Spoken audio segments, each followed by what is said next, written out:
ഇങ്ങനെ ചില ചട്ടങ്ങളൊക്കെ ഉണ്ട്. കെട്ട് കഴിഞ്ഞില്ലെങ്കിലും മനസമ്മതവും മോതിരമാറ്റവും നടന്ന സ്ഥിതിക്ക് കെട്ട് കഴിഞ്ഞ പോലെ തന്നെയാ.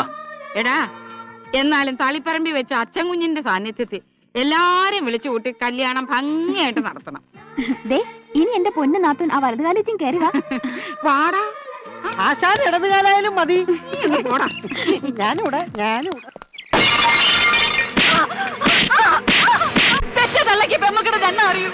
എന്റെ മോളെ മുറി തൂങ്ങിച്ചാവാൻ തുടങ്ങിയപ്പോ ഞാനാ തുറന്നു വിട്ടെ. തൂങ്ങിച്ചത്തിരുന്നെങ്കിൽ ഗവൺമെന്റ് ആസ്പത്രി കൊണ്ടുപോയി വെട്ടി കീറിയാനേ ഞാൻ അവളെ. ഇതിപ്പോ മെത്രാന്റെയും മറ്റുള്ളവരെയും മുന്നിൽ വെച്ച് നാറ്റിച്ചില്ലേ ഞങ്ങളെ? നിന്നെ കാര്യങ്ങൾ തീരുമാനിക്കുന്നത് ഉമ്മറത്തേക്കിറങ്ങി ഞങ്ങളെ കുടുംബം.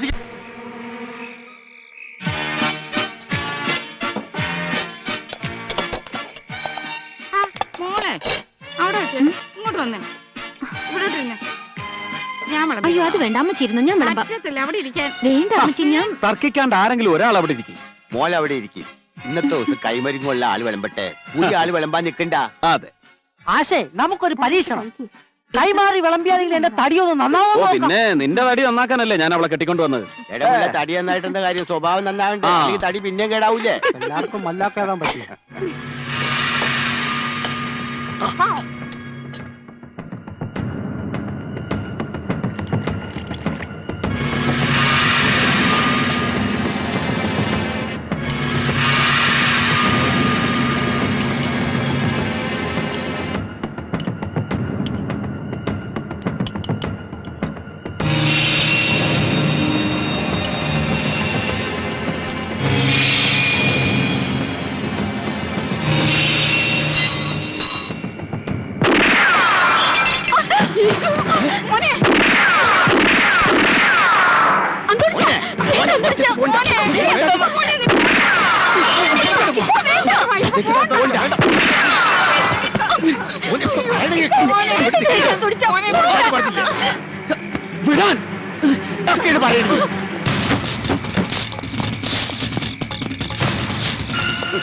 വെടിവെക്കണോന്റെ നേരെ നെഞ്ചു പിരിച്ചു എന്നിട്ട് എന്താ കാര്യം?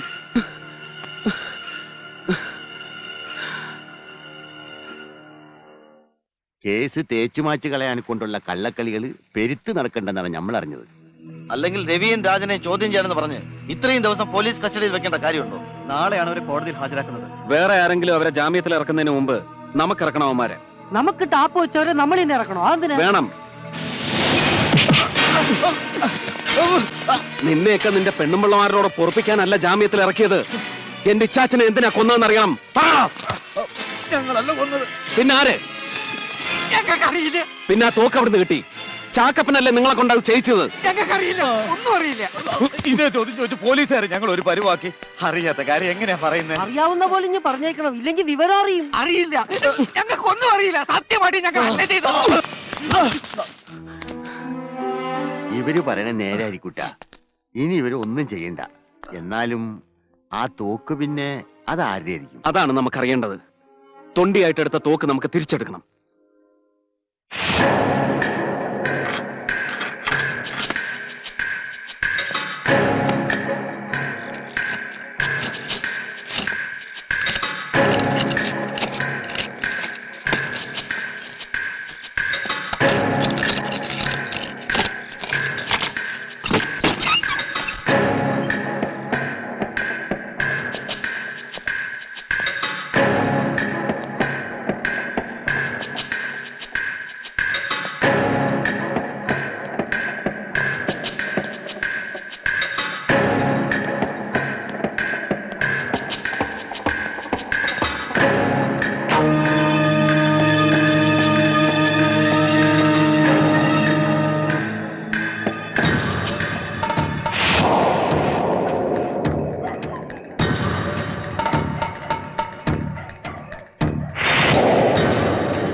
ഇത് കമ്പനി തോക്കല്ല.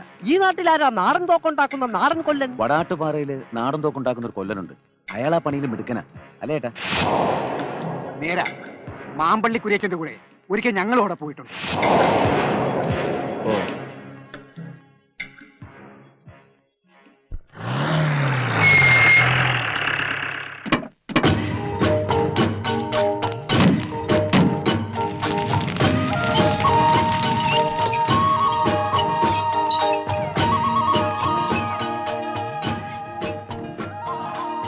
ആരാ മനസ്സിലായില്ലല്ലോ. പണിക്കൻ ഇതിന്റെ പൊളവ് തീർത്ത് അംശം ഒപ്പിച്ചേർ. നിർത്തി, ആ പണി ഞാൻ പണ്ടേ നിർത്തി. അയ്യോ അങ്ങനെ കടുപ്പിച്ച് പറയരുതേ, എനിക്കിത് ചെയ്തു തരണം. വേറെ നോക്കാണേ. ആ. ഉം.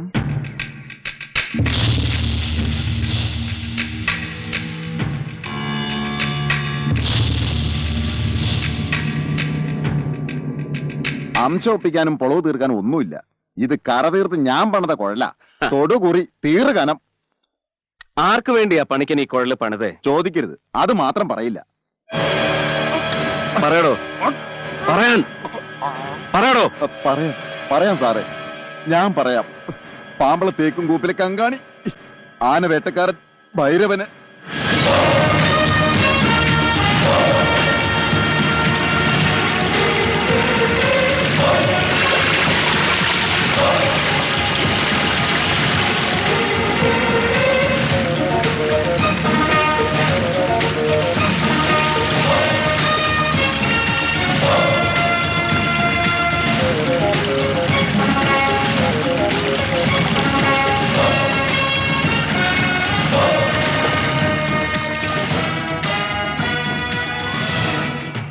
അശോ, ഓ ഇത് ഹോര വനമല്ലേ?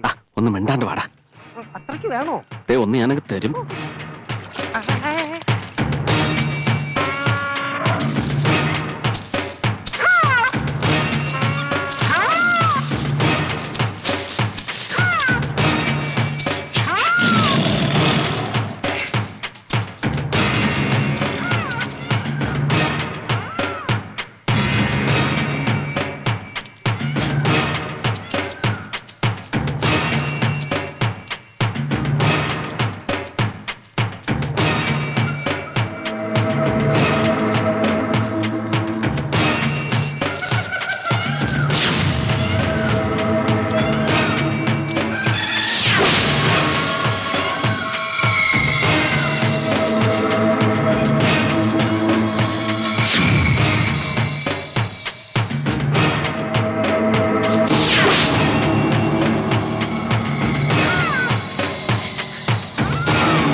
ഇത് നിന്റെ കുഴലാണോ? അല്ല, ഇതാണ് എന്റെ കുഴൽ.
ഒന്ന് കുമ്പസാരിച്ച് പാപങ്ങളൊക്കെ കഴുകിക്കളയാനാണ് ഞാൻ വന്നത്. ദൈവത്തിന് സ്തുതി.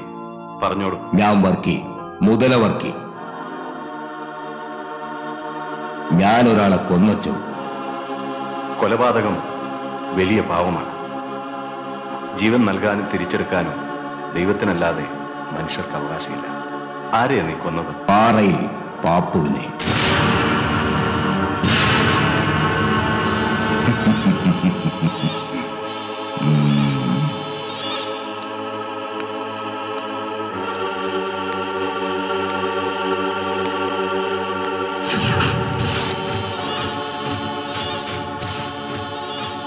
നീ ജീവനോടെ ദഹിക്കണം. അതാ എന്റെ ലക്ഷ്യം. കുംഭസാര രഹസ്യം ഒരു വൈദികനും ഒരു കാലത്തും പുറത്തു പറയാൻ പാടില്ലെന്ന് എനിക്കറിയാം. ദൈവത്തിന്റെ കൽപ്പന ലംഘിച്ചുകൂടാ. ഇത് സഭാനിയമമാണ്. അത് ഓർമ്മ വേണം.